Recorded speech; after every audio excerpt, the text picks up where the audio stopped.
ARK IV by Jackson Burrows. This story only ever appeared in the July 1970 issue of Analog magazine. Read by Darrell T. Smith II for my channel, Quasar Spectra. ARK IV. Tal, High Priestess of Systems, stood rigid before the altar. She had stood thus for hours, and had hours yet to stand, but her eyes never wavered from the grid of blinking lights. The lights blinked and blinked in their altar recess, tracing in swollen reds and soft greens the intricate and almost endless patterns of the functions of faith. Tal knew all the patterns and their sequences. She had known them since childhood, for she was Tal, High Priestess, daughter of Tal, High Priestess. As long as the lights blinked their customary patterns, all was well with systems and its countless circuits. And even should the lights signal malfunction, all was still well. Tal was prepared, always, to deal with malfunction and correct it. Nothing must threaten systems and state of grace. Now it was the appointed hour for query. Tal's fingers flew to the keyboard beside the functions grid to tap out her message. O systems, hear this, the supplication of thy people. We pray that gift time approaches. The custodians report shortages, and thy largesse is implored. As ever, Tal thrilled to this direct communication with systems. It was no matter that it was the same query she made once every wake period, and had made in all the wake periods of her consecration, 12 times 365 periods ago. Breathlessly she awaited the answer, and for a moment all life everywhere seemed suspended. Tal herself could have been no more than a golden statue. Her unblinking eyes stared at printout. Perhaps this time... The silence of chapel lengthened and grew fragile as crystal. Then came the staccato clack. Not yet, said printout. Always Tal hoped. Always Tal was disappointed. Her fingers returned to the keyboard. We thank thee, systems, and abide by thy wishes. Systems did not deign to answer. It never did, unless the message were a query. Tal resumed her vigil at the lighted grid of functions. Systems, in its wisdom, did all things right. But surely gift time was past due, although gift times never came without an interval of at least 300 times 365 wake periods between them. The last gift time had been almost 500 times 365 periods ago, the longest interval on record. Tal wondered if the fault might lie with her.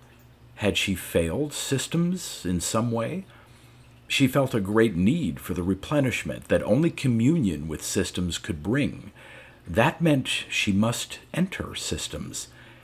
She verified again that the lights of functions were blinking the proper patterns, the ones they had blinked from the beginning, and must for all time. Then, quickly, she circled the altar. Her golden metallic vestments rustled, and her mesh breastplates and kilted skirt coruscated color as they caught and refracted the grid's red and green flashes. Behind the altar stood the door leading to systems. As with all the works of systems people, the door was constructed of metal, a portal 2 feet thick, recessed in a wall 3 feet thick. Tal placed her palm on the activator embedded in the wall beside the door, and systems recognized the palm's pattern. The door swung open. Tal genuflected and entered systems, stepping reverently up onto the deck. The door closed automatically behind her, but she did not notice. Already, here in the heart of systems, she was shucking off her self-doubt. She performed the act of communion, the pacing up and down of the aisles, flanked by the units of systems. And as she paced, she said her catechism, identifying the units and their parts, quoting fully and without hesitation from the manual and catalog. There were tools here in the room of systems and spare parts, all awaiting use by Tal should the need arise. But of course, the manual and catalog were not here. A high priestess kept those in a consecrated corner of her bedchamber, so that they might be studied continuously and meditated upon, not only to make the ways of systems known to man, but also to assure that the high priestess was ever ready to correct malfunction by making repairs. The ceiling glowed softly, lighting Tal's way, and as she chanted the verses of manual, she prayed that systems looked upon her and found her worthy to make repairs. Of course, systems was actually quite capable of keeping itself in repair. Systems was all-powerful. The manual, as revised by the enlightened down through the ages, explained that the memory banks, wherein lay all knowledge, sensed upcoming malfunction and took steps to prevent it, bypassing relays, building alternate circuits, drawing on reserve power. But sometimes systems deliberately tested man. This was as it should be. On these occasions, systems created malfunction and then did not make repairs. The manual described such malfunction as extra systems environmental, and the great interpreter of 100 times 365 wake periods ago, Sakamoto, had explained that this type of malfunction was systems' way of verifying that man remained worthy of restoring the state of grace and therefore worthy of systems' protection and guidance. As Tal completed her circuit of systems units and passed down the last aisle, she knew the communion had prepared her more than ever to serve systems. Even her concern over the mounting shortages and the long interval between gift times had vanished. Gift time would come in due course. Did not systems always care for its people? She left the chamber positive of her state of grace, certain of her capabilities. Once again she took up her vigil, monitoring the blinking altar lights. Suddenly, printout clacked anew. "Gift time," said printout. "Gift time approaches. Stand by." Tal paused only to marvel that her act of communion had achieved so much so swiftly. Then she punched out the ritualistic message of thanks to systems and turned to lift the cover guard on the alert button. She touched the button, and everywhere the activities of systems people stopped as they prayerfully began to stand by. The ARK team consisted of 2 men only, but Clark was an advanced ARK II, and Dansk a full ARK IV. And though time was short, they went about their delicate business in confidence, sure they could finish before it was too late. Then, "Oh," said Clark. "Someone's come into the computer room." Dansk, across the cubicle, didn't even look up from his work at the memory banks. "No sweat, just so he doesn't decide to come in here." "It's not a he," advised Clark cheerfully. "It's a she, and quite a she indeed, I might add." He peered into the peeper screen and watched appreciatively as the barbarically clad golden girl approached down the aisle. Dansk paused briefly to join Clark at the screen. "Isn't she a beauty?" Clark asked. "No matter," said Dansk, getting back to the job. "If she starts to come in here, you'll have to stun gun her." Clark nodded agreement without dissent. It wouldn't be the gentlemanly thing to do, but then this wasn't a gentlemanly mission, and time was running out. He glanced at his watch. 18 minutes before you have to take the con," he cautioned. "We'll make it," said Dansk. "We'll be out of here in another minute or two. Allow another 8 to reach the stand, maybe 2 more to take the con. That's 11 or 12 minutes. You're cutting it pretty close. Dansk grinned. He would make it. He knew he would make it. How could anything go wrong when already he was touched with a sense of the wild exhilaration to come, the wild exhilaration that drew closer with each passing second? Clark was still watching the Golden Girl. I think she's wacky. She's wandering up and down the aisles, mumbling some crazy jargon about computer parts and state of grace. Just so you keep her out of here, said Dansk evenly. Just so she doesn't know what we've done. She might have the training to undo it. Clark consulted his watch again, as though his glance could slow the forward sweep of the hands. Atomic half-life or no atomic half-life? 17 minutes. Done, said Dansk, stepping away from the memory banks. And it only took 3 minutes flat from start to finish. Let's get out of here, urged Clark. I'll stun the girl. You just keep going. But Dansk, peering into the screen, held up a cautioning hand. Wait, she's leaving now. The moment the computer room door closed behind her, Dansk led the way in a mad dash across the room and into the concealed shaft they had lasered down from the surface. There were now 16 minutes to go. The mission had begun for Dansk, as it always began, with a summons to the office of ARK Commander Bonnet on Darius II. Bonnet was an ARK IV, his massive squat body and great splayed limbs a grudging tribute to the heavy-G planet of his birth, just as his sure direction of this sector of ARK Command was a tribute to his dedication to the ARK cause. He greeted Dansk with a ready smile and sparkling eyes. He's as nuts about this work as I am, Dansk thought as he sat down across the desk from Bonnet. Dansk had been back from the last mission a full 2 days now, but he still felt excitement every time he thought about the power and how he had built it up with the touch of a finger, a rising crescendo of pure, directed force. There's been a gram from Recco, Bonnet said. He's quite pleased with the way you handled that assignment. Wants you available for his next project. Dansk smiled. Daniel J. Recco, boss of Recco Galactic Construction, was a hard man to please, as Dansk had had all too many opportunities to learn. But a new job's come up now, said Bonnet. I'm sending you out on it with an ARK II named Clark. He's a little young for a job as big as this and could probably stand a little more experience first, but he's an advanced ARK II and quite capable. In any event, we have no choice. He's the only man available in the time we have. Dansk leaned forward, expectant.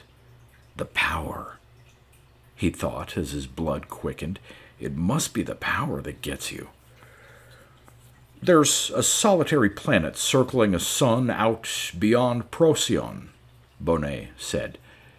Kind of a desert world. Name of New Rochelle. Now, why would anybody want to name a planet New Rochelle? After a place named New Rochelle? Hazarded Dansk. I suppose, but then why would anybody ever want to name a place New Rochelle? Beats me, Dansk conceded. After an original place called Rochelle, maybe? Bonnet frowned. There's just no accounting for taste, is there? No, sir, said Dansk, recalling that Bonnet's home planet was named Shilariache, apparently after a type of mutated earth fungi that grew well there. Anyway, said Bonnet, and Dansk's blood quickened again. New Rochelle isn't very rich, and it isn't very populous. Maybe 1 billion inhabitants. No more, and every mother's son of them working from dawn to dusk, trying to build up a strong enough agricultural base to support industrialization. We must save them. From what? Bonnet paused for effect before answering. Well, there's a wanderer boring in on the planet. A wanderer. Dansk had never dealt with a wanderer. In the very nature of things, there just weren't that many around. But by definition, to go after a wanderer meant tendriling in force upon force. Bonnet's desk was empty, save for a little plastic spool. He handed the spool to Dansk. "Here's the file. You'll find all the necessary data recorded. Coordinates, dimensions, mass. I'll leave the placing of the stand up to you. Near as we can tell, this baby hasn't made a hit for a long time, perhaps for several centuries. They may be getting pretty desperate. No telling what kind of oddball society they've formed. But if they've followed the usual pattern, and there's no reason to believe they haven't, they'll have some kind of computer worship. It always seems to degenerate into that. I've heard sociologists argue that survival in the circumstances they're in virtually dictates the computer worship route and the parasitic culture that entails. They probably won't have the foggiest notion of what they're about to do to New Rochelle, or even be aware they're approaching it." "How much time do I have?" asked Dansk. A fleeting concern crossed Bonnet's face. "Not much, I'm afraid. New Rochelle estimates 3 weeks, and it'll take you just about that long to get there." "I hope Clark's a fast worker." "He is, and he's qualified to back you up if you break a leg or something." Dansk chose to ignore that personal possibility. "Has the Wanderer been scouted?" "Just by observation and computation from New Rochelle. The results are in that spool I gave you. A confirmation robo's been dispatched, but it won't get there much sooner than you. We only learned about this a couple of hours ago. That part of space is so sparsely populated and backward that the Wanderer wasn't spotted until it was almost too late. Clark's already on his way. You'll rendezvous with him off New Rochelle." Bonnet paused to grin broadly.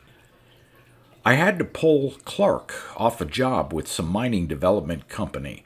There's hell to pay about that, but of course this takes priority. It has to. Anybody can see that. But not those miners. They're beaming protests from one end of the Federation to the other. Thank God the use of ARK Force is limited to ARK Command. I don't know what kind of a mess the galaxy would be in if it were turned loose for every idiot to use as he chose." Dansk visualized chaos. Yes, this was the only way. Keep a tight rein on the power, screen all requests, and then make the Force available only through ARK Command and only for responsible needs. "We've got a chaser standing by," said Bonnet. "It'll boost you out to the job as fast as anything. There's a stand aboard, and the usual complement of technicians. That spool will give you what data we have, and by the time you're there, the robo may have made enough of a preliminary survey to help. You'll just have to wait and see. Sorry this briefing's so inadequate, but you know how these rush jobs are. There's never enough information at hand." It was Dansk's turn to grin. Weren't they always rush jobs? And wasn't there always a paucity of information? "Oh, one other thing," said Bonnet casually as Dansk arose to leave, and because of the casualness, Dansk knew he had better pay strict attention. "Before you take the con," said Bonnet, "you'll have to land on the Wanderer and attend to its computer. You know, install a few fundamental postulates in its basic logic system. There's no point in using the ARK Force if we don't give that computer an acute neurotic compulsion to change its ways." "But the time element. Couldn't somebody from New Rochelle be attending to that computer right now?" "I told you, Dansk, it's a backward world. Sure, they've got computer men, but none I've ever heard of. None I'd trust with this task. No, you're the man, and it won't take long." "But first I've got to find the computer and then figure it out," protested Dansk. "That'll take time." Bonnet waved a hand airily. "No problem. All of these Wanderer computers are of the same make, model, and class, antique infrared laser systems. Slow as molasses and twice as uncomplicated. You won't have to waste time figuring it out. And as for finding it, well, the installations on all these Wanderers are standardized. Once you've seen one, you've seen 'em all. You'll find all the equipment and information you need aboard the Chaser, including maps and schematics. Okay, said Dansk, given that it won't take long. But even so, with time so short, why can't I delay attending to the computer until after I've taken the con? No dice.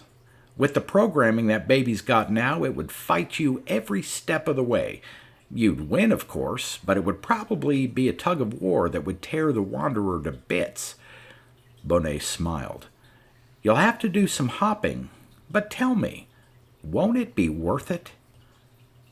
Dansk thought of the surging power, building and building. Yes, it would be worth it, but there was one more question. What if the Wanderer's inhabitant spots me or try to interfere? Stun 'em down. This isn't a popularity contest. It's an attempt to save a world. You do what has to be done. 10 minutes later, Dansk boarded the Chaser.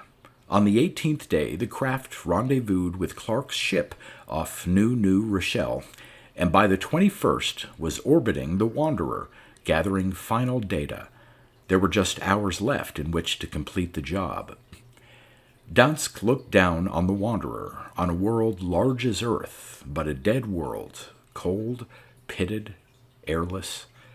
Perhaps once it had had atmosphere and sparkling water, and life thrusting young green shoots up to bask in the sun and cover it with a mantle of living beauty. But that would have been long ago when this planet circled a sun, a child clasped in the warm embrace of its mother. Now, there was no sun. The Wanderer, as were all Wanderers, was a derelict planet, torn from its primary by some cataclysm that had occurred long before man scrabbled into existence and eventually came to ponder the Wanderer's origin and to seek to turn the orphan to his own uses. The pattern was familiar. Take one sunless world, install a nuclear drive 100 miles wide, put in fuel and a computer to guide the drive, establish a maintenance crew far below the surface where its men and women would be protected from the harsh dangers of space, start the planet on its guided way, rotate the crew every few years, and, in due course, the planet would arrive at a predetermined destination to circle a sun and be nurtured to atmosphere and life through the application of technology and just plain hard work. The cost in time and money to move the planet to the sun would be negligible compared to the gain of turning waste into real estate. And when a development company is 1,000 years old and spans star system after star system, it plans far, far ahead. But not far enough, as it turned out. It had not planned on a galactic war of such dimensions that the company itself would not even be a memory afterwards, with no records remaining to tell how many Wanderers had been started on their way towards sun and life, or on what courses. Replacement maintenance crews never arrived, nor did fresh supplies of nuclear fuel and crew support requirements. In Wanderer after Wanderer, although they weren't called that then, men reprogrammed computers, heading for the nearest inhabited world. But by the time they neared, the world generations had passed, and computer technology had become a maintenance technology, not a guidance technology. And so, said Dansk to Clark as they finished reviewing the data the robo had collected, the people on that planet down there don't know how to stop it. In their tight little world below the surface, safe and secure with every imagined protective measure built into their quarters, they don't mind approaching another planet. Sure, perturbations will occur and there will be upheaval all around them, but their artificially constructed living space underground won't be disturbed. The plastic flow of molecular shielding, the stress components of walls, everything was originally built to withstand any conceivable mishap in space. And somehow, said Clark, over the years they've become pirates, raping planets to resupply themselves for centuries at a time. And if a planet balks at their demands, they did what this wanderer most certainly would do to a New Rochelle if it were a balker. The wanderer would continue to bore in toward the planet, changing its great curving course to avoid collision only after its mass had set up perturbations enough to destroy whatever culture was there. Whole continents would rise and fall. Seas would boil across the face of the planet. 1,000-mile-long fissures would release the pent-up fury of the molten rock below. And the weather would be monstrous. 1 billion hurricanes in one, and perhaps the planet would even be kicked out of the plane of its axial tilt. Of course, by then there would be no one left alive to care. But this is one wanderer that will never victimize another planet, Dansk exulted as he and Clark beamed up their shaft after feeding the new postulates into the computer. I've given that archaic monster an acute neurotic compulsion to stay a long, long way away from inhabited planets and told it where I want it to take this world. Naturally, Dansk reminded himself he'd built a delay into his instructions. The new postulates wouldn't take effect until he began at the It would have done no good to give immediacy to the postulates. For even should the computer order an instant change in course and kick the giant nuclear engine into life, the Wanderer's great curving path through space would still carry it close enough to New Rochelle to create disaster. Only the power of the ARK force could save New Rochelle now, no matter what the computer did, and for the sake of keeping his own already complex calculations as simple as possible, Dansk wanted that wanderer to be exactly where he figured it would be when he reached the stand. 15 minutes to go, said Clark. If you're not in action by then, you'll be too late to stop the first perturbations on New Rochelle. The populace will panic. Listen, ordered Dansk. And they heard it as they beamed up the shaft, heard the computer's broadcast to New Rochelle. The first 7 words were the same ones Tal was seeing at this moment on printout. The rest of the message would never be seen or heard by Tal and her people. Gift time, said the broadcast. Gift time approaches. Stand by. Then, ultimatum. This is ultimatum to the planet orbiting Class C star at galactic coordinates 2548-921-5843. You will provide the following items, and in the exact quantities stated, or we will destroy you. The list of supplies demanded by the computer was a long one, ranging from nuclear fuel to fresh Eridani Pama juice to, what? A rocking chair? Over and over, the ultimatum and the list were broadcast. Angrily, Clark switched off his headset.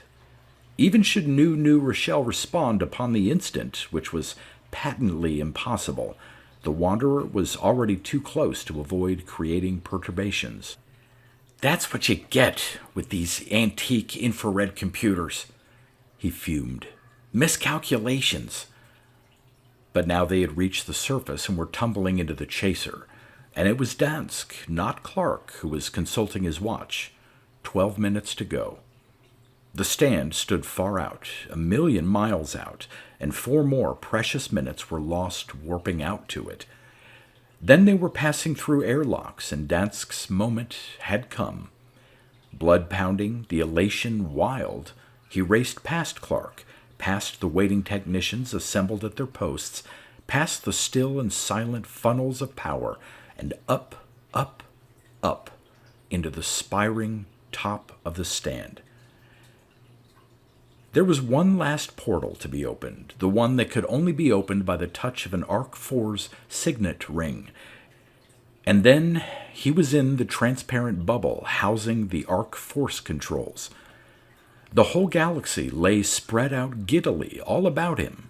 Dansk was gripped with that wild sense of disembodiment, that exhilarating sense of floating alone in the universe, and of being able to make all of it, meteorite or galaxy, do his bidding, as indeed he could.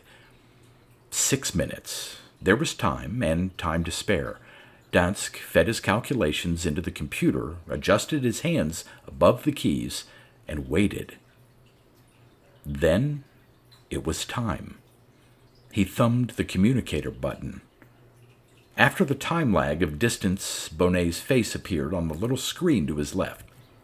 Bonnet's face was eager, tense, and even across the gulf of space, Dansk could see that Bonnet too was caught up in the fever of the moment, living it vicariously, remembering the days when he too had been an ARK IV and not yet promoted to ARK V and command. "This is Dansk," Dansk said in the time-hallowed ritual of the service. "Archimedes IV, Dansk, give me a place to stand and I will move the world." It was ritual, but more than ritual. Every ARK IV must obtain final, last-minute permission to loose the terrible power of the Archimedes force. The requirement was the one last safeguard against misuse. "Archimedes IV Dansk, I give you the place to stand," said Bonnet, his shoulder moving as he threw a switch out of camera range. The time lag. Then Dansk heard the familiar and unmistakable click. The ARK force was unlocked and at his command. "Then I have the place to stand," exulted Dansk in the concluding words of the ritual, "and I will move the world now." His fingers played over the keys, building a concerto of power, drawing in the tenuous threads of the cosmic rays, turning the threads to filaments, the filaments to strands, the strands to rope, the rope to chain, the chain to cable, building up and building up the moments of force, constructing the moments from the energy that everywhere flooded the galaxy. Archimedes had first said it, Archimedes so long ago lost back there in the fabric of the past. He too had calculated his moments of force and been enthralled. All he had wanted was a place to stand. And now Dansk and all of mankind, through the force that they called the Archimedes force in honor of the man who had first calculated the possibilities, had discovered the power he had foreseen, discovered it in a harnessing of the cosmic rays and in the building of a space platform, a place to stand. They could and did move worlds. Usually the worlds were very small indeed, disabled spaceships, precious metalled asteroids too far from market to profitably mine, tons of construction equipment. But sometimes they were worlds, real worlds, a world moved from a sun ready to go nova, a wanderer threatening another world. Up and up built the force at Dansk's command, pouring through the collectors into the funnels of power, building and building. If Dansk chose, he could stand here forever, and forever build power, and in time he would have more, far more than he needed to move the Wanderer. In time he would have power enough to move the galaxy and everything in it. But he would not do that. He was of ARK command. Still, just the knowledge that he had such power was a wild exaltation. And it was not a difficult process at all, this moving of worlds. Principles known since before the technological era back in the 20th century did the job. Archimedes and his leverages, Newton and his mechanistic universe. Naturally, it was a little more complicated than that. Neither Archimedes nor Newton had taken into account the conclusions of a man-to-be named Einstein, nor the possibility that space might be curved. But all one had to do was feed that information into the calculations. Dansk reached the peak of power he needed. For a moment, he thought about the beautiful golden girl he had seen in the computer room and of what her name might be. Well, she would not be disappointed. Gift time would arrive, but the gifts would not be from New Rochelle. They would be from 100 worlds, a charitable contribution channeled through Archimedes' command, and they would be brought as often as necessary. The Wanderer had a long trip ahead, not to another planet to repeat the story of pillage and destruction. The new basic postulates in its computer would prevent that. Instead, the Wanderer would travel to a planetless sun, one it could call its own, so that it might become what the long-ago development company had planned that it become, and in the becoming be a home for the people of the Wanderer, a home that did not require the killing of other worlds to survive. Dansk began to move the planet, disturbing its rotational spin not at all, sending it toward its distant rendezvous. And as he did so, Clark, far below in the body of the stand, broadcast the previously prepared tape, the one that said the Wanderer's ultimatum had been accepted. In chapel, Tal saw that gift time was assured, and gave thanks to systems that she and her people were once again accepted as worthy. Atop the stand, Dansk cried out in final ritual, "I have moved the world!"